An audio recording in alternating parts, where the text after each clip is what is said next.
já está aqui em estúdio Ercílio Salema, falar da regulação dos mídias em democracia. É um tema sensível que discutimos no contexto deste pacote legislativo da proposta de lei de comunicação social e também a proposta de lei de radiodifusão. Vamos aqui falar de jornalismo e liberdades e vamos tocar em alguns aspectos propostos nestes dois documentos que estão em discussão na Assembleia da República. Ercílio Salema, muito boa noite, seja bem-vindo aqui ao Noite Informativa. Obrigado, boa noite. Exato, vamos avançar. Ercílio, com um colega seu, escreveram um artigo onde lançam aqui várias perspectivas em relação não só à criação de um novo pacote legislativo, mas essencialmente sobre o papel dos mídias na democracia.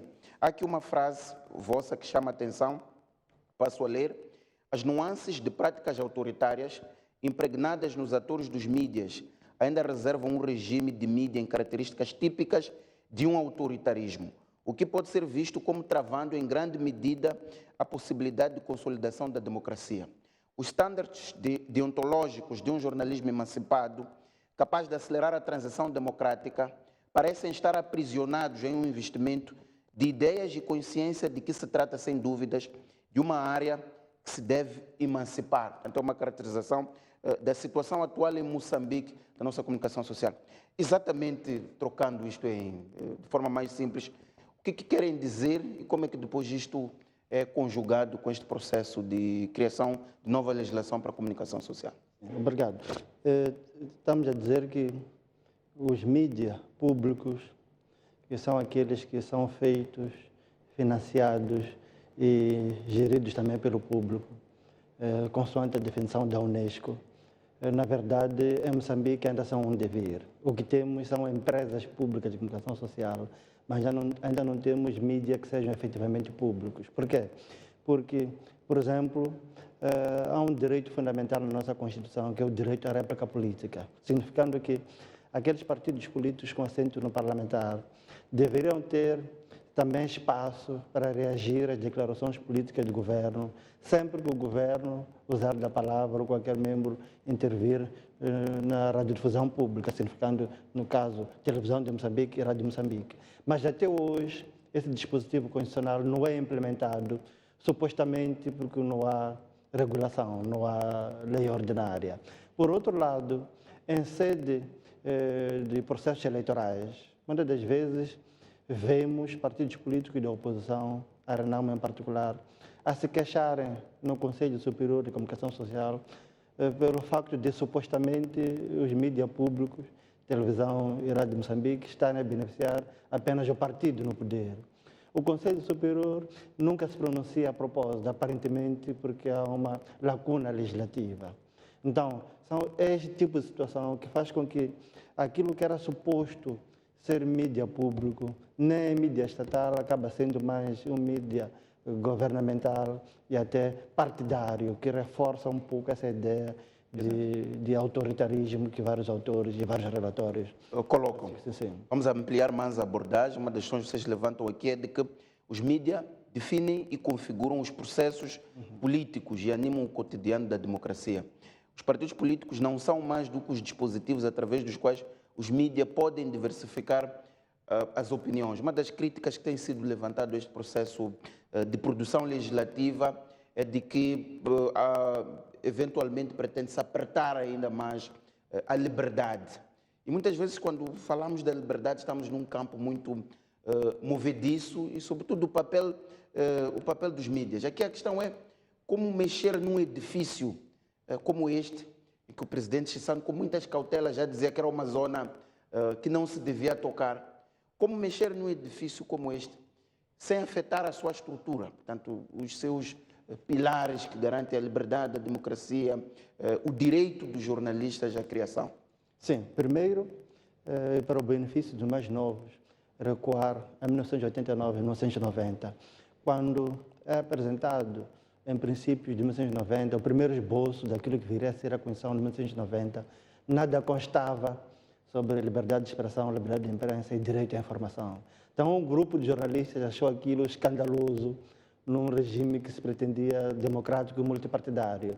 Houve aquele famoso documento Direito do Povo à Informação, que teve 6 redatores, nomeadamente Jonas Chachuaio, Albino Magaia, Leite Vasconcelos, Ricardo Rangel, Cocnam, esses 5 falecidos, e o último era vivo, Fernando Lima, e depois subscrito por outros cerca de 200 jornalistas na altura, a exigir ao presidente Chissano, ao Partido Frelimo na altura, que cuidassem de incluir aquele dispositivo. Foi uma luta e tanto, até que finalmente o presidente Chissano foi ao sindicato, reuniu com jornalistas e incluiu-se aquela norma naquilo que ficou conhecido como artigo 74 da Constituição de 1990, que é 48 na Constituição agora em vigor.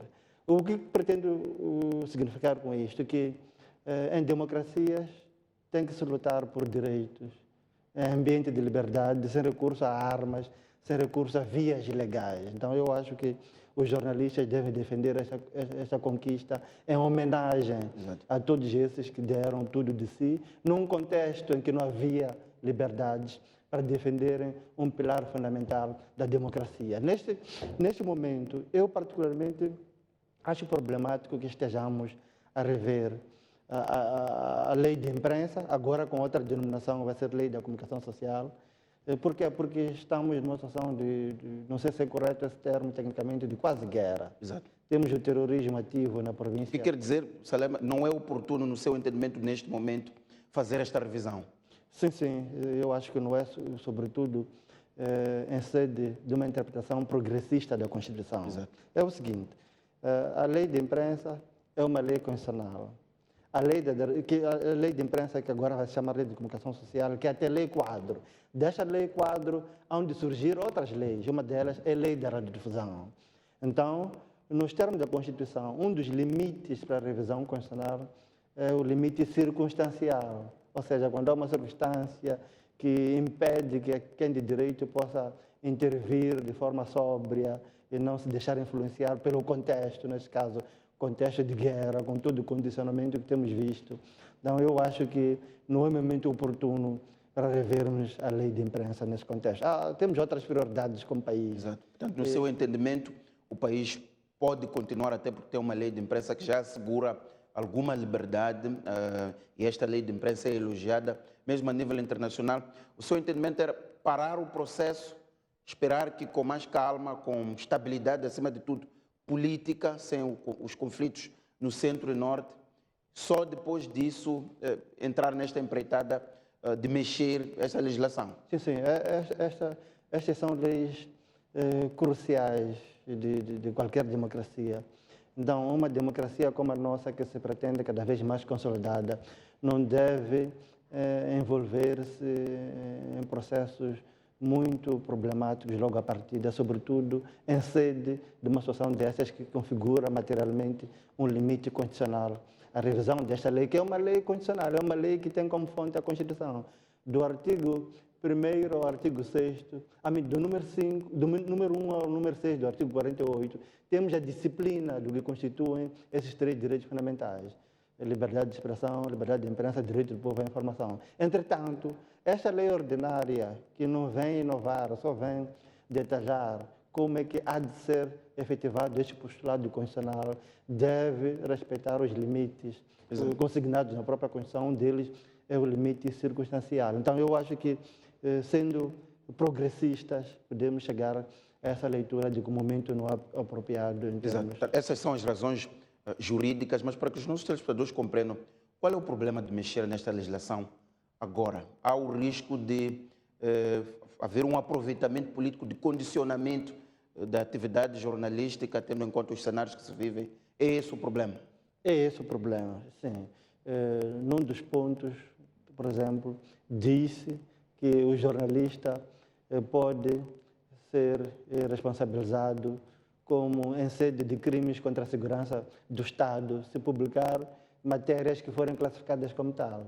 Entretanto, em várias democracias já se abandonou uma prática dessas, que ainda tem tiques autoritários. Por outro lado, ainda não haverá ainda, se essas leis passarem, lugar à prova da verdade dos factos, se aquele que acusa for o Presidente da República ou um seu homólogo de um outro país, ou mesmo um embaixador, representante de um outro país aqui em Moçambique. Isto é um grande excesso numa democracia. Em 1990, houve toda uma advocacia para que tal não fosse considerado.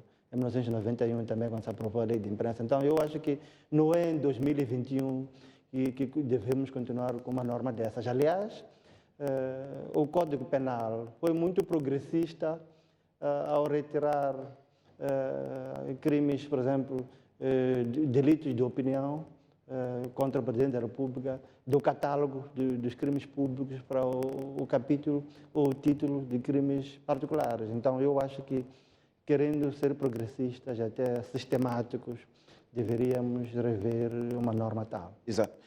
Muito bem. De qualquer forma, Salema, o processo está a avançar ao nível da Assembleia da República e vocês levantam alguns elementos que têm de ser considerados até para evitar os riscos que coloca.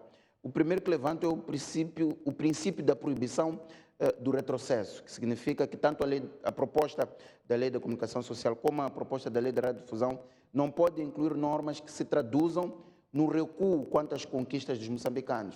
Portanto, não pode colocar em causa as questões de liberdade e democracia. Mas eu perguntava inicialmente como é que se pode mexer neste edifício sem afetar esta estrutura. O cuidado que é preciso ter, como é que não se pode desviar daqueles que são os princípios fundamentais das liberdades que são asseguradas pelos mídias, pelos jornalistas, pela sua produção. Por exemplo, pretende-se introduzir nesses projetos de lei uma entidade reguladora da comunicação social. Entretanto, a lei ou o decreto específico há de haver apenas uma menção, aparentemente, no artigo 8 da proposta da Lei da Comunicação Social. Depois caberá ao governo, em sede de decreto, criar essa entidade e estabelecer as normas que hão de regê-la. Mas isto é problemático, porque há de ser uma entidade reguladora para cuidar de uma matéria atinente a direitos fundamentais. Há um princípio no nosso sistema jurídico, que é o princípio de reserva de competência exclusiva à Assembleia da República em matéria de direitos fundamentais. É o artigo 178 da nossa Constituição. Então, não deve ser o governo a legislar sobre esta questão, mas apenas a Assembleia da República e se decidir avançar nesses termos. Então, isto é fundamental. Por outro lado, a questão da carteira profissional do jornalista.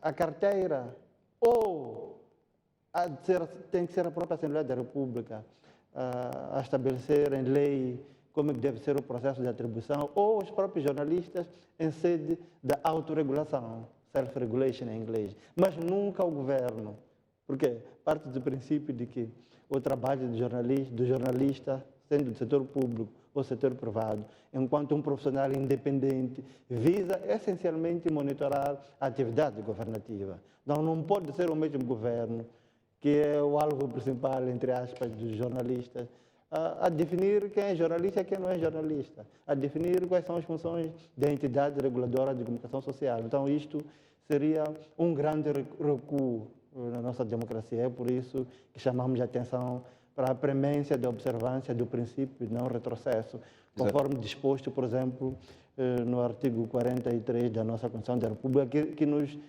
chama a atenção para que, em sede da interpretação de todas as normas sobre direitos fundamentais, tenhamos em conta aquilo que é a Declaração Universal dos Direitos Humanos e a Carta Africana dos Direitos do Homem e dos Povos. Então, nós achamos que isto é fundamental na salvaguarda das conquistas e na consolidação do Estado de Direito Democrático em Moçambique. Exato. Há um aspecto que não está muito detalhado nestas duas propostas, a definição do serviço público. O que é serviço público e quem faz o serviço público? De uma forma geral, todos os mídias e quem faz o serviço público. De uma forma geral, todos os mídias fazem serviço público. O que estamos a fazer aqui é serviço público. Os noticiários são serviço público. Noticiar sobre Palma é serviço público. Mas há quem tem vocação específica para o serviço público. Depois há o aspecto de financiamento dos mídias, quer públicos, que já tem uma lógica de um contrato-programa, a maior parte deles, depois há um financiamento direto no mercado. E há os mídias privados, que lutam no mercado. Como é que esta nova legislação ela aglutina e dá uma perspectiva em relação a esta definição do serviço público, quem faz, o papel dos órgãos públicos e dos privados e o seu financiamento? A questão do financiamento é muitas vezes pouco discutido, Tudo num mercado cada vez mais crescente, é papel do Estado também permitir que, não, que limite para garantir a própria sobrevivência dos mídias. Sim, na verdade, nós como país até tivemos sorte, entre aspas. Em 2008, a Unesco aprovou aquilo que se denomina por indicadores de desenvolvimento dos mídias. Foram escolhidos, agora não me atrevo, só 4 ou 5 países no mundo para fazerem estudos, tendo em conta esses indicadores. Em Moçambique, fez-lo em 2009, 2010, uma equipa que integrou Tomás Vera Mário como coordenador, Fernando Gonçalves, Paulo Gasser e outros colegas, eu próprio.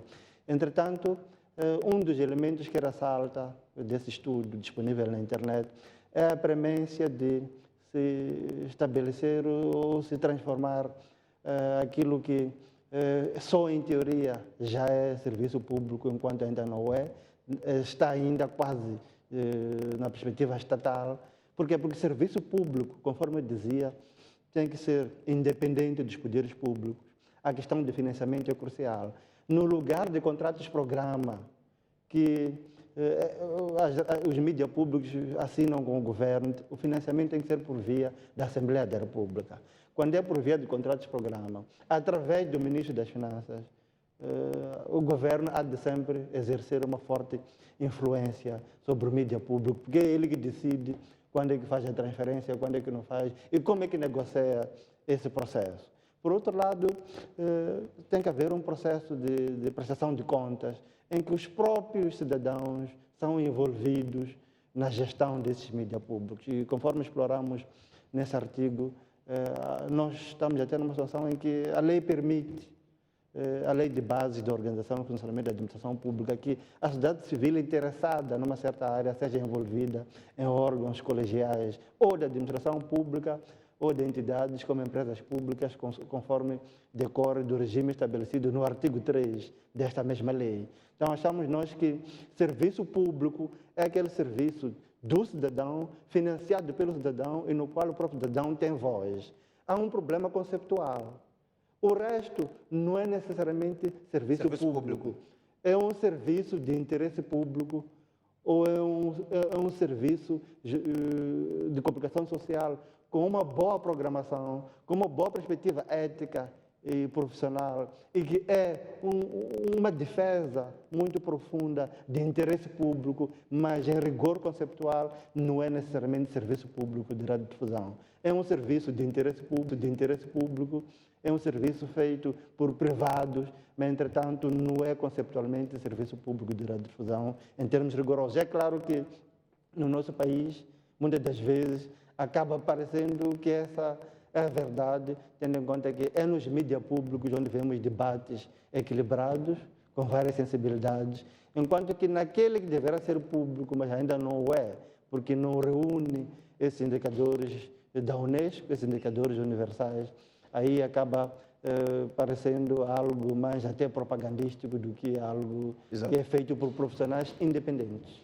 Mas há também a questão da sustentabilidade dos mídias, em particular os privados, já que os públicos têm um mecanismo direto de financiamento através do orçamento do Estado, embora ainda assim também tenham uma cota de mercado.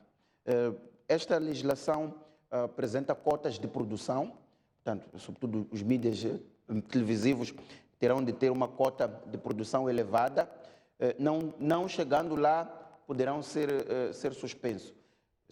Levanto aqui a questão de como assegurar a sustentabilidade dos jornais, das televisões, das plataformas digitais, num contexto de explosão de surgimento dos mídias.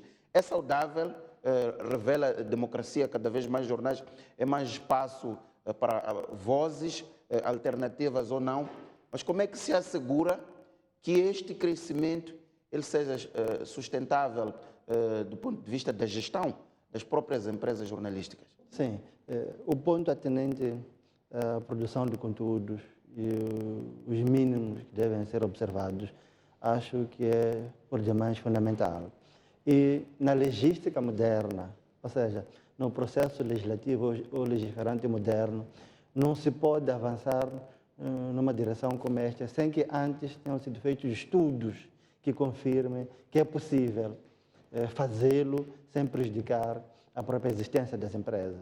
Eu acho que este é outro motivo que nos deveria pôr sem muita pressa, porque é necessário que esse tipo de intervenções legislativas sejam informadas por estudos, por pesquisas científicas independentes sobre se é efetivo ou não. Porque, caso contrário, talvez até, sem que essa seja a vontade do governo, que é o proponente, pode ser que no fim do dia esse tipo de norma acaba obstaculizando a própria existência dos mídias que hão de ter que respeitar esse postulado. Agora, outro ponto importante é que a lei da radiodifusão, por exemplo, parece não estar alinhada com os desenvolvimentos tecnológicos dos últimos dias. Não está alinhada com aquilo que é o progresso em termos das tecnologias de informação e comunicação. Os próprios mídias, quando ouvidos pelas comissões parlamentares, colocaram em particular esse ponto e que nos levaria a rever a lei a breve trecho, porque seria ineficaz para aquilo que é o contexto atual. Então, eu acho que isso tudo deveria nos chamar à razão, nos levar a um processo mais profundo, mais profícuo e com toda a segurança em proteção da democracia que estamos a consolidar. E nós dizemos nesse artigo que os mídias também são agentes de peace building, ou seja, de construção da paz. O que estamos a dizer com isto? E não é a Renamo que veio com isto pela primeira vez, conforme a miúdo se diz. O relatório do Mecanismo Africano de Revisão de Pares constatou que um dos nossos problemas era a exclusão, a falta de inclusão. E um dos sítios onde se verifica muitas das vezes isso é nos mídias públicos. Por exemplo, como é que um país que se diz democrático há de ter governadores provinciais, ministros, já eram os mídias públicos, supostamente fazerem balanços da sua governação num certo ano, mas sem contraditório? Por que pelo menos aqueles líderes políticos de cada província que têm assento no parlamento não participam dos mesmos encontros de balanço para contraditório? Ou, se não for o caso, por que também no lhes é dada a oportunidade de serem entrevistados para darem a sua voz? Então, eu acho que implementar a norma do número 1 do artigo 49 sobre réplica política seria promover a paz sustentável, seria promover a reconciliação, porque muitas das vezes as experiências de vários países, o que os cidadãos querem, o que os políticos querem, o que os ativistas querem, é só uma plataforma para eles se expressarem em segurança e quem tem direito lhes ouvir e depois decide o que faz com aquilo que lhe chega. Isto impõe. Exatamente. Então eu acho que uma democracia... Há um último aspecto que é a questão da gestão dos correspondentes, portanto, aqueles jornalistas de órgãos internacionais que são acreditados em Moçambique e que fazem a sua produção jornalística aqui. Isto vem muito a propósito da última decisão de expulsão de um jornalista britânico. Esta decisão foi executada, houve uma ideia de que devia ter passado por um tribunal, devia ter sido julgado por um tribunal, não ser uma decisão administrativa movida pelo Gabinfo. Do ponto de vista de comunicação social, do ponto de vista de liberdades, num contexto como este em que nos encontramos, de um conflito no norte, o outro no centro, como é que se trata a questão dos correspondentes em Moçambique? Bem, é uma questão problemática. O Fernando Lima, nessa última semana, escreveu um artigo, apresentou primeiro no Parlamento, onde se refere a isto. Acho eu que nós somos parte de uma sociedade global. Nós somos parte de várias organizações internacionais, a começar pelas próprias Nações Unidas. Então, acho eu que, em matérias referentes a direitos fundamentais, como país, temos que adotar o princípio de que eles desconhecem as fronteiras políticas dos Estados. Então, acho eu que limitar o número de correspondentes, parece que agora está-se a propor que, no máximo, uma entidade tenha 2 correspondentes. Para um país tão extenso como Moçambique, eu acho que não é bom. Aliás, a Deutsche Welle até fez um comunicado em que condena isso. Diz que agora, por exemplo, tem 20 correspondentes em Moçambique, mas mesmo assim ainda não se acha em condições de cobrir devidamente aquilo que acontece. E, por outro lado, quanto ao caso de Gabinfo, eu acho que não devemos ser, como é que vou dizer, ter uma interpretação problemática de conceitos.